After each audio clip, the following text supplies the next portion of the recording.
everybody, Northwest Cavalryman here, and today we are going to be continuing my series ranking my 9mm guns 1 to 12. So let's get at it.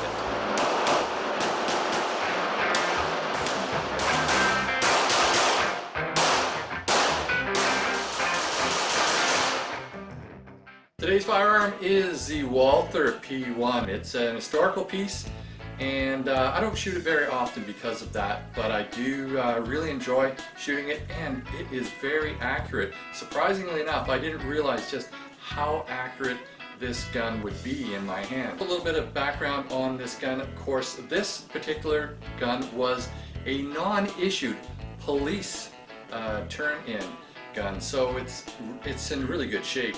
It was built somewhere around the 1960s, and it was just never issued.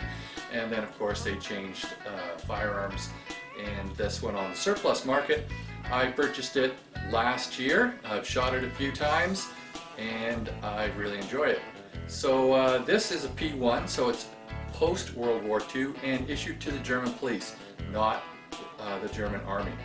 So let's start by ranking this gun against my other pistols. So this has the heaviest original trigger pull, and of course I haven't done anything with this trigger, so it has the heaviest current trigger pull of all my firearms, and that comes in at over 12 pounds. It will not read on my Lyman trigger gauge. So for both of those categories, original trigger pull and current trigger pull, this rates a 1. As far as the single action trigger pull, the second or subsequent pulls of the trigger, this actually ranks a 6, so it's middle of the pack. It comes in at 5 pounds 6 ounces.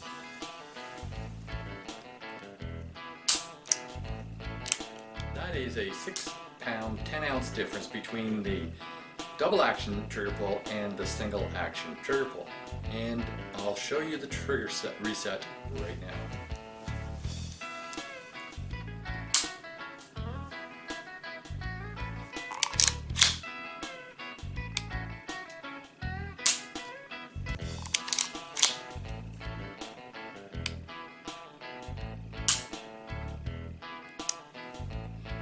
Now that's not a bad reset. However, compared to my other firearms, it only ranks a number 3. Trigger consistencies. My double action, single action firearms, of course, are going to rank lower than my striker fired or my single action only firearms. So this ranks at number 1.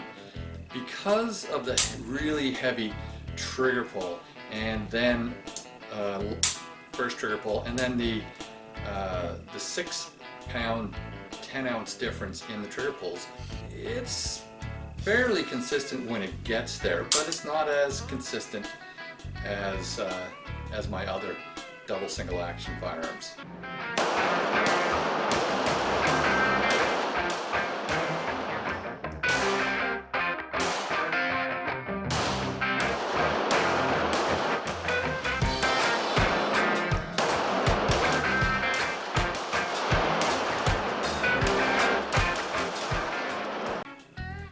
Ergonomics.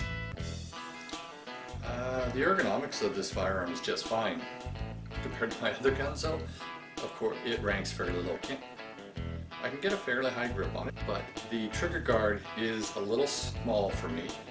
It feels good in my hand. My hand fills up the entire grip. I can get a fairly high grip on it. But again, compared to my other guns, the grip texture, it has decent texture on these plastic or nylon grips. I'm just not a fan of those plastic or nylon grips, but for the day I think it was fine, and I can get a decent grip on it, but I'm sliding around a little bit. So it does have some fairly good texturing on the back, and it does have some on the side, but there's nothing on the front. I would have liked that on the front, but for the time that it was made and for its purpose, totally adequate.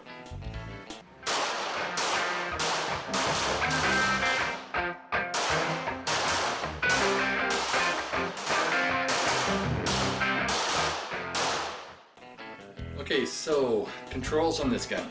First off, the magazine release.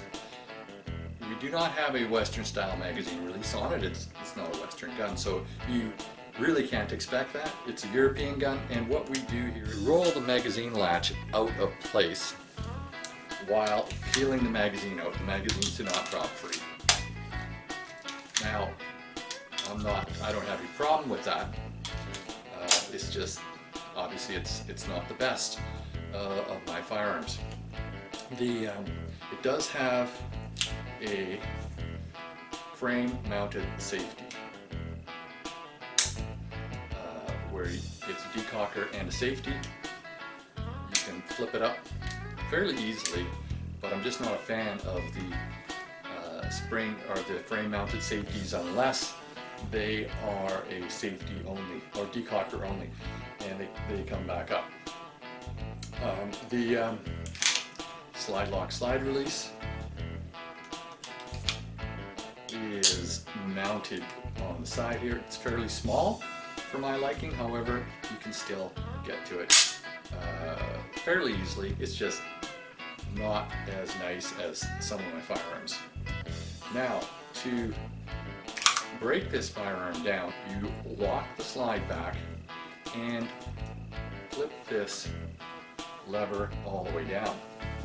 Then you release the slide, and then drop take the safety off, pull the trigger, and the slide comes right out. To put it back on, it's a little tricky. Slide it back into place, and then you start pushing down on these levers here and making sure that you get this piece out of the way, because this will stop, so you have to press that out of the way while it's pushing down on these little pieces inside. So I'm going to press down on that, get that out of the way, and then these other pieces will sometimes be up. You got to press those out of the way. Bring the slide all the way back, lock it back, flip the takedown lever up, and you're back in business. So it's not too difficult. However, it is not as simple as some of my firearms. So I'm going to give all in all the controls a number 1 on my scale of 1 to 12. Recoil management.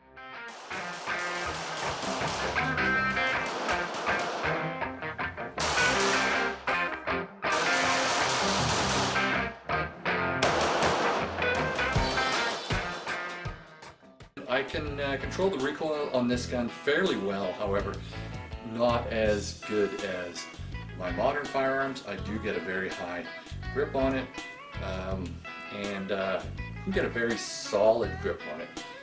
Weight of the firearm, it's actually not that bad. It comes in at 730 grams, 1.608 pounds, or 25.75 ounces. So altogether, it's not the heaviest gun and it's not the lightest gun, but it comes in on a lighter side, which is kind of unique because it is a all-metal gun. It doesn't have the weight of the slide up front, and it's also cut away up top, similar to a Beretta 92, but that definitely cuts down on the weight. And it's a smaller gun, so comes in at a pretty good score, at 9 out of 12 for weight. Shootability on this gun, I do enjoy shooting it, and I can shoot it fairly well, but again, there always has to be a number 1 on a list of 1 to 12, as far as, and 12 being the best. So this comes in at 1, gets 1 point out of 12. I do enjoy shooting it. It's just, ranks fairly low on the 12 that I have. Now, historical significance, that is really high, quite high, a number 10 out of 12, because this does have a lot of historical significance. It was used in World War II.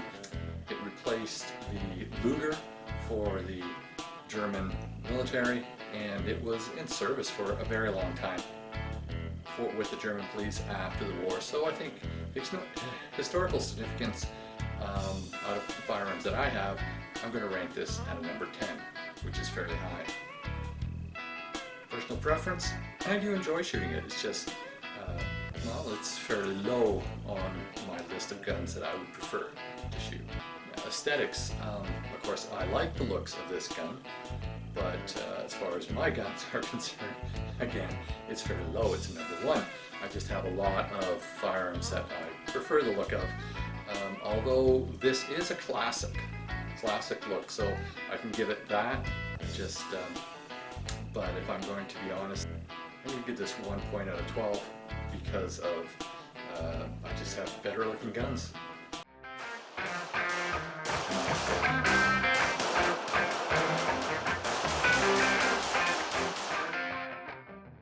So all in all, out of a score of possible score of 180, this accumulated 42. So it is my least preferable gun that I have, but doesn't mean I don't like it. So there you have it. I will be ranking all my firearms in one video, but I wanted to put these videos together so that you can see how I rank them. I just don't want to put out a list and not have any real reference to how I came to that conclusion. So this is video 2 of my series, and thank you very much for watching. Stay tuned.